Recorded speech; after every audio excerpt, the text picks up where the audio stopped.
Learners आप सभी को मेरा नमस्कार। मैं ब्रज किशोर मिश्रा, आप सभी का लीगल मेंटर। आप सभी को पता होगा legal studies by Braj sir YouTube channel पे हम आपको इम्पोर्टेंट आर्टिकल की सीरीज करा रहे थे, जिसमें फर्स्ट पार्ट में हमने आपको आर्टिकल 12 से लेके और आर्टिकल 20 तक के डिस्कशन हमने आपके साथ करा हुआ था, राइट। तो जो बचा हुआ पार्ट है उसको आज की क्लास में हम डिस्कस करेंगे। जैसे शुरुआत की जो क्लासेस थी जिसके अंदर हमने आपको बताया था कि आर्टिकल 12 से लेके 35 के बीच में पार्ट 3 में हमारे फंडामेंटल राइट्स के बारे में बताया गया है।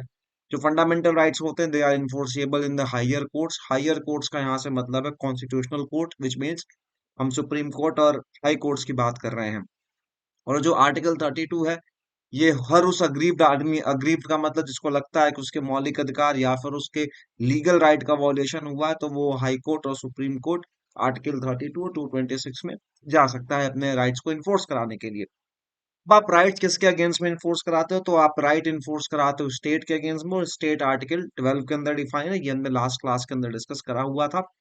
आर्टिकल 13 जो है ये स्टेट के ऊपर एक रिस्ट्रिक्शन लगाता है कि स्टेट ऐसा कोई कानून नहीं बना सकता है जो किसी भी हाल में फंडामेंटल राइट को अब्रिज करे या फिर फंडामेंटल राइट का क्या करे, वॉल्यूशन करे। और अगर ऐसा बनाता तो जिस हद तक ये वॉल्यूशन होगा, that will be declared null and void. इसके बाद अगर आपको मैं बताऊं तो हमने आपके साथ ये डिस्कस किया था कि जो फंडामेंटल राइट होते हैं they are usually enforceable against state. State के अगेंस्ट में आप अपने फंडामेंटल राइट को इन्फोर्स कराते हैं, बट लेकिन कुछ इसके एक्सेप्शन आप ऐसे समझ सकते हैं। कुछ इसका स्पेशल एप्लीकेशन आप इस तरीके से समझिए कि जैसे अनटचेबिलिटी है, तो अनटचेबिलिटी जो है ये आप प्राइवेट इंडिविजुअल के अगेंस्ट में भी, अगर ये कोई आपके साथ अनटचेबिलिटी किसी भी तरीके से प्रैक्टिस कर रहा है तो वहां पे इन्फोर्स करा सकते हैं। साथ ही साथ अगर आप आर्टिकल 15 क्लॉज 2 में देखेंगे कि अगर किसी आप रेस्टोरेंट में जा रहे हैं, किसी मॉल में जा रहे हैं, किसी होटल में जा रहे हैं, और वहां पे आपके साथ डिस्क्रिमिनेशन सिर्फ और सिर्फ religion, race, caste, sex, place of birth इनके आधार पे किया जाता है, तो वहां पे वो प्राइवेट इंडिविजुअल के अगेंस्ट में इन्फोर्स हो जाएगा। या फिर अगर आप देखेंगे कि 14 साल से कम उम्र के बच्चे को अगर आप क्या करते हैं, अगर उससे कोई हजार्डियस इंडस्ट्री, माइनिंग इंडस्ट्री में काम करवाते हैं, तो वहां पे प्राइवेट इंडिविजुअल के अगेंस्ट में इन्फोर्स कराया जा सकता है। ये हमने आपके साथ लास्ट क्लास में डिस्कस किया था। फिर हमने आपको डिस्टिंक्शन बताया कि आर्टिकल 14 से 18 जो है राइट टू इक्वलिटी है, 19 टू 22 राइट टू फ्रीडम है। साथ ही साथ हमने आपको बीच में बताया आर्टिकल 21A जोड़ा गया था 86th अमेंडमेंट करके 2002 का। राइट टू एजुकेशन की बात ये करता है, और साथ ही साथ राइट टू एजुकेशन की बात करता है 6 से लेके 14 साल के बच्चों की कंपलसरी एलिमेंट्री एजुकेशन की बात करता है। आर्टिकल 23 और 24 राइट अगेंस्ट एक्सप्लॉइटेशन, हम इसको भी डिस्कस करेंगे। 25 टू 28 आपका right to freedom of religion है। मैक्सिमम आप लोगों को इसी में समस्या होती है 25 से 28। और फिर कल्चरल एंड एजुकेशनल राइट में आपको समस्या होती है 29 टू 30। तो इन्हीं मिथ को हम आज की क्लास में क्या करेंगे, क्लियर आउट करेंगे। तो हम सीधे आपके साथ डिस्कशन करेंगे आर्टिकल 21। बाकी अच्छा, ये रीजनेबल रिस्ट्रिक्शंस आप याद कर लीजिएगा, ये एग्जाम में आपके लिए जरूरी है कि आपको जैसे आर्टिकल 19 में अधिकार मिला है, अभिव्यक्ति की आजादी है, आपके पास बोलने की आजादी है, लेकिन वो जो आजादी है it is subjected to some reasonable restriction. For example sovereignty, देश की संप्रभुता या फिर देश की अखंडता के खिलाफ आप कुछ नहीं बोल सकते हैं। साथ ही साथ देश की सुरक्षा के खिलाफ आप कुछ नहीं बोल सकते हैं। तो ये रिस्ट्रिक्शंस आपको ध्यान रखने हैं। और फिर आर्टिकल 20 हमने डिस्कस कर लिया था। अब हमारा जो डिस्कशन खास कर जहां हमने लास्ट क्लास में छोड़ा था, आर्टिकल 21। जो आर्टिकल 21 है बेसिकली ये कहता है कि no person shall be deprived, किसी भी व्यक्ति के आप राइट टू लाइफ या फिर उसकी पर्सनल लिबर्टी को आप डिप्राइव नहीं कर सकते हैं। हाँ, अगर करना होगा तो that can be done by procedure established by law. अब यहाँ पे समझना क्या है, देखो जो आर्टिकल 21 है तो ये 2 लाइन का आर्टिकल कि no person shall be deprived of his personal life and liberty except procedure established by law. देखो ये अपने आप में एक इतना गंभीर आर्टिकल है, इसको कहते हैं reservoir of human right. Reservoir of human right का मतलब ये है कि इसी आर्टिकल के माध्यम से, देखो ये आर्टिकल लिखा तो है 2 लाइनों में, लेकिन इसका जो एप्लीकेशन है, जो इसका इंटरप्रिटेशन है, वो बहुत ही वास्ट है। बहुत बड़ा इंटरप्रिटेशन इसका है। इसमें देखिएगा ये एक ऐसा फंडामेंटल राइट है जो सिर्फ और सिर्फ सिटीजन को नहीं उपलब्ध है। यहाँ पे शब्द लिखा है नो पर्सन, तो ये सिटीजन के साथ साथ नॉन सिटीजन को भी उपलब्ध है। इसका मतलब ये है कि हर हाल में किसी व्यक्ति के जीने के अधिकार का आप हनन नहीं करेंगे। और ये वही आर्टिकल है जिस आर्टिकल के माध्यम से कई सारे ऐसे राइट्स जिसको संविधान में रिकॉग्नाइज नहीं किया गया था, और इसी आर्टिकल 21 में जीने के अधिकार में इसको इंक्लूड करके उसका स्टेटस बढ़ाया गया। जैसे जो शब्द यहाँ पे राइट टू लाइफ लिखा है, तो राइट टू लाइफ का मतलब सिर्फ जीना नहीं है। जीने के मतलब आपको एक डिग्निटी से आपको जीना है।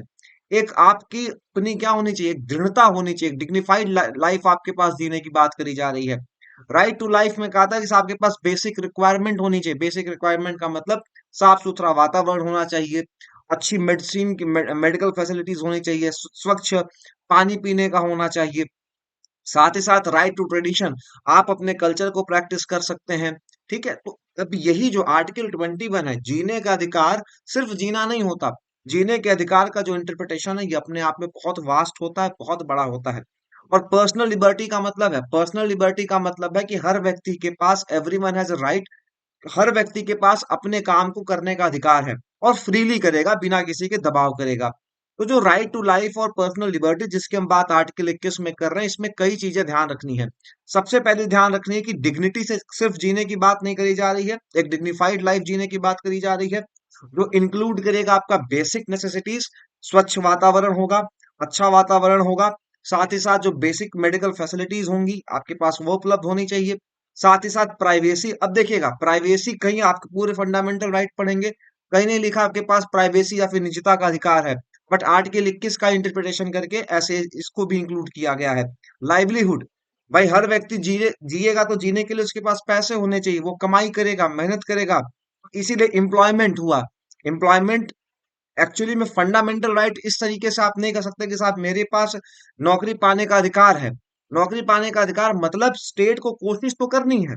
ठीक है, सेक्सुअल हरासमेंट के अगेंस्ट अब कहीं भी नहीं लिखा हुआ इस तरीके से, राइट्स अगेंस्ट सेक्सुअल हरासमेंट, लेकिन इसको क्या किया गया है, इसको इंटरप्रिटेशन से इसको बनाया गया है। राइट, जैसे लीगल एड आर्टिकल 39A है। Article 39A right to legal aid जो है वो कहीं ना कहीं से इससे ही निकलता है। साथ ही साथ कस्टोडियल वायलेंस, आप देखते होंगे कस्टोडियल डेथ वगैरह बहुत होती हैं। तो ऐसा नहीं है कि आप एक्यूज हो गए और आप जेल में चले गए तो आपके जीने का अधिकार खत्म हो गया। आपके जीने का अधिकार वहां भी सरवाइव करेगा। ठीक है, तो ऐसे जैसे अनयूजुअल पनिशमेंट, भाई मेरे खिलाफ अगर कोई आरोप सिद्ध होता है तो ठीक है, मैं दोषी हूं, मेरे खिलाफ आप सजा दीजिए। लेकिन सजा का मतलब ये नहीं है कि आप मुझे कुछ भी सजा दे देंगे। तो दैट सजा अपने आप में कैसा होना चाहिए, रिजनेबल होना चाहिए, जस्ट होना चाहिए। सेकंड, अगर आप आर्टिकल 20 को देखेंगे तो आर्टिकल 21 का जो सेकंड पार्ट कहता है कि आप किसी व्यक्ति के राइट टू लाइफ को कैसे ले सकते हैं।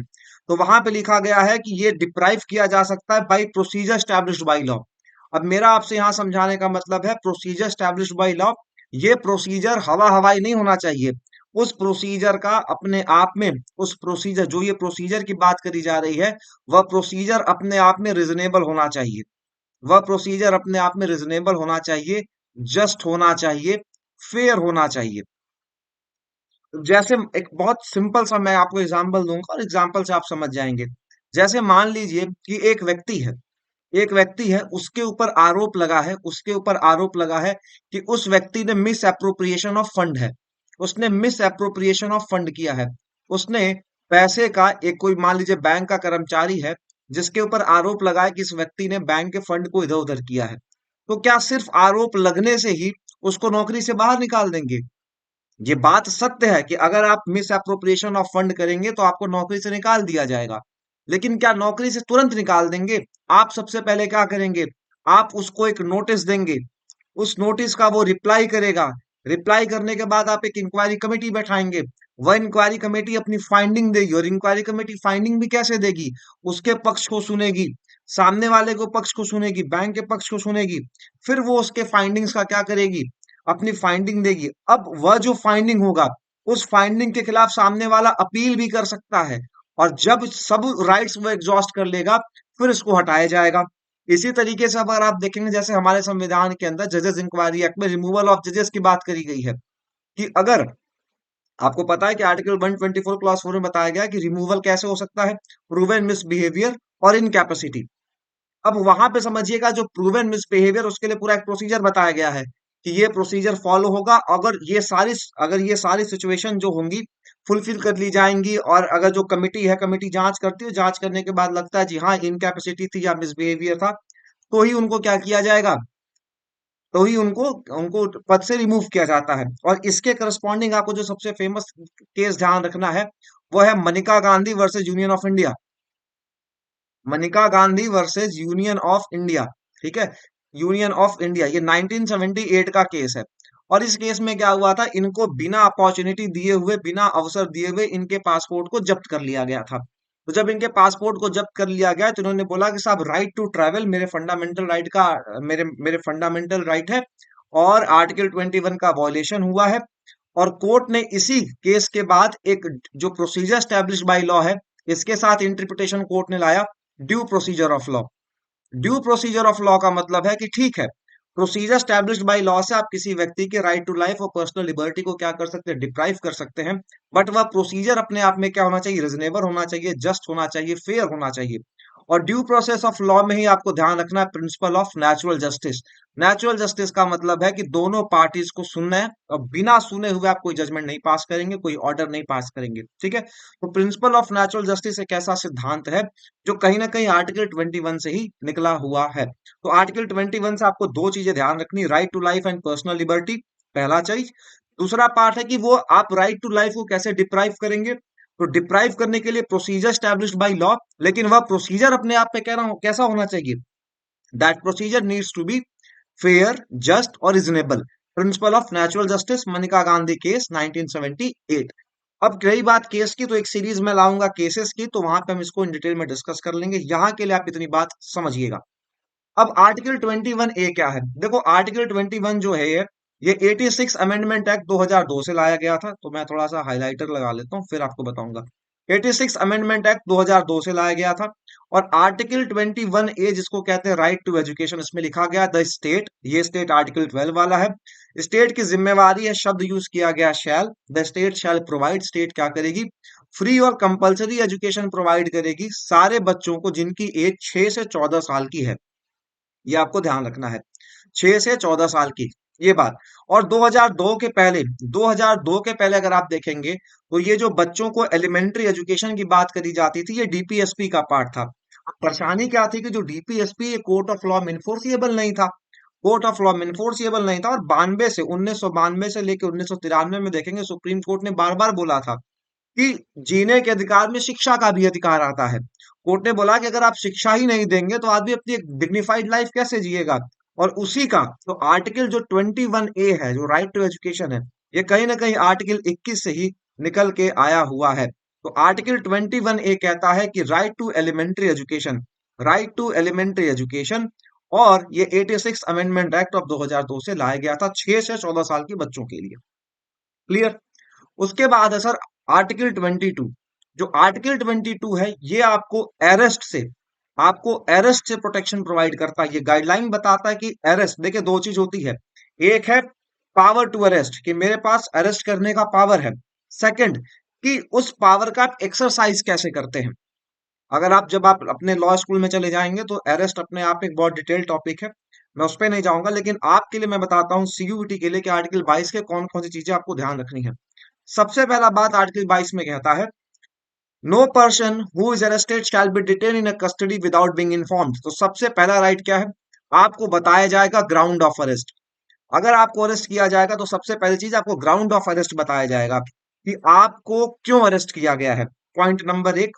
दूसरा, उसी में आर्टिकल 22 क्लॉज 1 में बताया गया है कि आपके पास राइट टू कंसल्ट होगा लीगल प्रैक्टिशनर को, आप अपने लीगल प्रैक्टिशनर से मिल सकते हैं।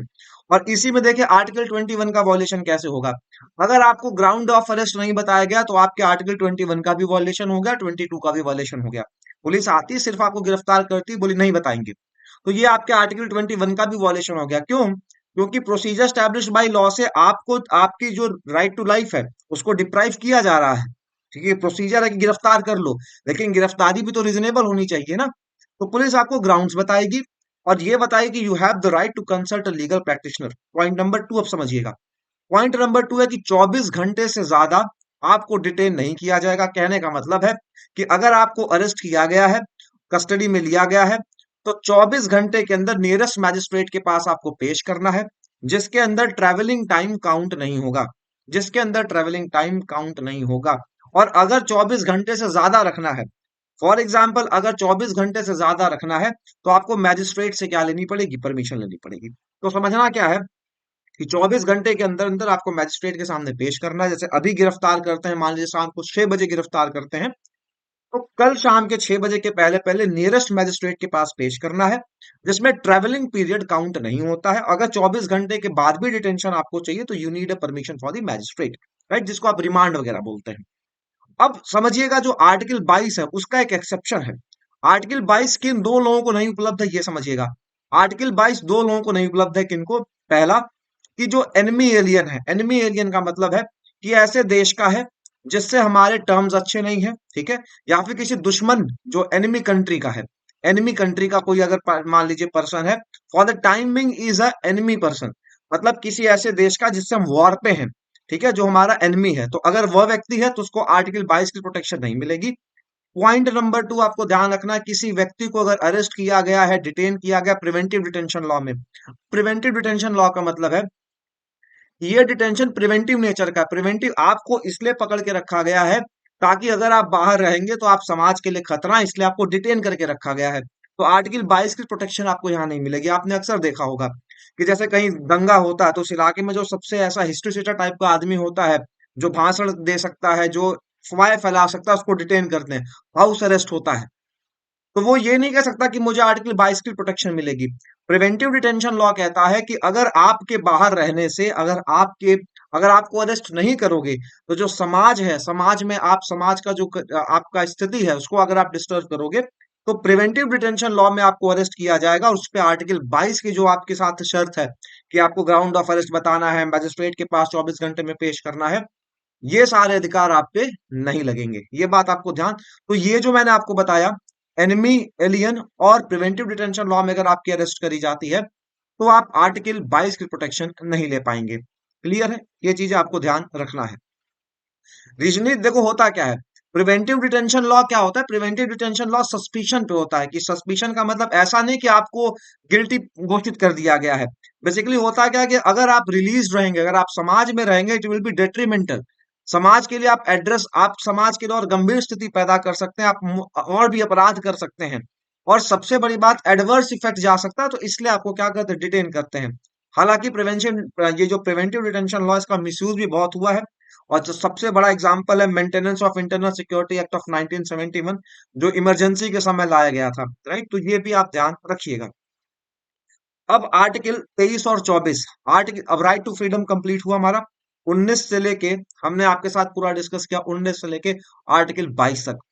राइट अगेंस्ट एक्सप्लॉइटेशन, दो छोटे छोटे लल्लू लाल से आर्टिकल हैं, इनको समझिएगा। आर्टिकल 23 और 24 जल्दी समझेंगे। 23 और 24 क्या है? आर्टिकल 23 कहता है प्रोहिबिशन ऑफ ट्रैफिक, ये तो ह्यूमन ट्रैफिकिंग के प्रोहिबिशन करा गया है, और फोर्स लेबर। तो आप याद करें, ह्यूमन ट्रैफिकिंग और फोर्स लेबर। कहता है कि अगर कोई भी मानव है, एंड कोई भी मानव है, उससे आप फोर्स लेबर नहीं करवा सकते, ठीक है, उससे आप बेगरी नहीं करवा सकते, जबरदस्ती उससे क्या भीख नहीं मंगवा सकते। और अगर आप ऐसा करते हैं तो it will be punishable according with the law. तो जो आर्टिकल 23 है, ये प्रोहिबिट करता है human trafficking and force labour. जैसे आप किसी से जबरदस्ती काम करवा रहे हो, पैसा नहीं दे रहे हो, राइट। तो ह्यूमन ट्रैफिकिंग और फोर्स लेबर और बेगर, ये तीनों आ जाएगा आर्टिकल 23 में, क्या है? प्रोहिबिटेड है।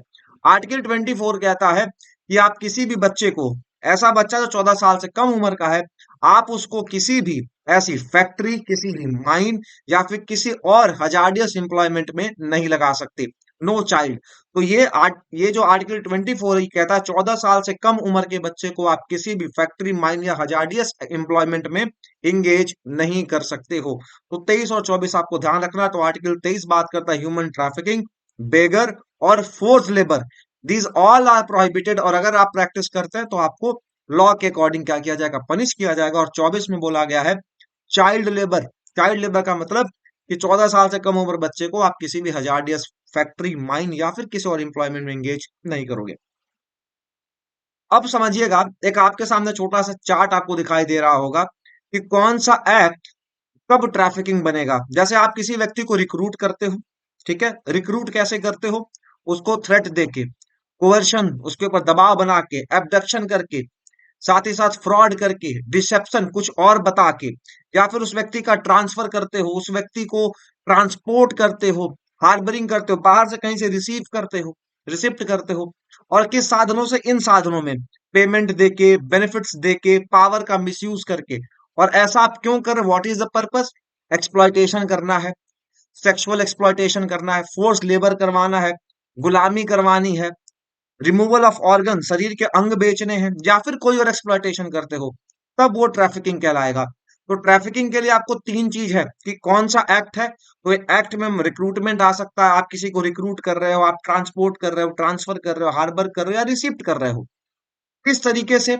दबाव बना के, थ्रेट करके, कोerशन करके, या फ्रॉड करके, डिसेप्शन करके, या फिर पावर का मिसयूज करके। और क्यों कर रहे हो? एक्सप्लॉयटेशन करने के लिए, प्रोस्टिट्यूशन करने के लिए, सेक्सुअल ऑफेंसेस करवाने के लिए, फोर्स लेबर के लिए, स्लेवरी के लिए, तब ये that will be amounts to trafficking. तो ह्यूमन ट्रैफिकिंग का आपके पास एग्जांपल हो गए, फोर्स लेबरर्स हो गए, सेक्सुअल वर्कर्स हो गए, ऑर्गन ट्रांसप्लांट, फोर्स सरोगेसी करवाना, जबरदस्ती किसी फैक्ट्री में काम करवाना, हजार्डियस एक्टिविटी में। आजकल एक बहुत बड़ा रैकेट है ये भीख मंगवाना, ये सब आपके ह्यूमन ट्रैफिकिंग का एग्जाम्पल है। आप इसको एक बार सरसरी नजरों से देख लीजिएगा कि कौन सा एक्ट किस साधन से और किस लिए किया जाएगा, that will amounts to trafficking. ये दो चीजें आपको ध्यान रखनी है। अब हम समझेंगे जो सबसे आपका गंभीर आर्टिकल जिसको लेके आपको सबसे ज्यादा सबसे ज्यादा परेशानी होती है, वो होती है right to freedom of religion. Article 25 से लेके आर्टिकल 28, जो सबसे बड़ी समस्या आपको होती है आर्टिकल 25 से आर्टिकल 28 में, आप इसी में परेशान होते हैं, इसमें आपको कंफ्यूजन रहता है। तो 25 से 28 को हम डिस्कस करेंगे अगली वीडियो में। तो इस वीडियो में शॉर्ट एंड क्लिप्स आर्टिकल 21, 22, 23 और 24। अगला जो वीडियो मिलेगा हम उसमें करेंगे आर्टिकल 25 से 28। और फिर एक वीडियो में हम आपके साथ डिस्कस करेंगे आर्टिकल 29, 30 और आर्टिकल 32। तो मिलते हैं अगली क्लास में। आप सभी का बहुत बहुत धन्यवाद। This is Braj Kishore Mishra signing off. Thank you, अपना ध्यान रखिएगा। बहुत बहुत धन्यवाद।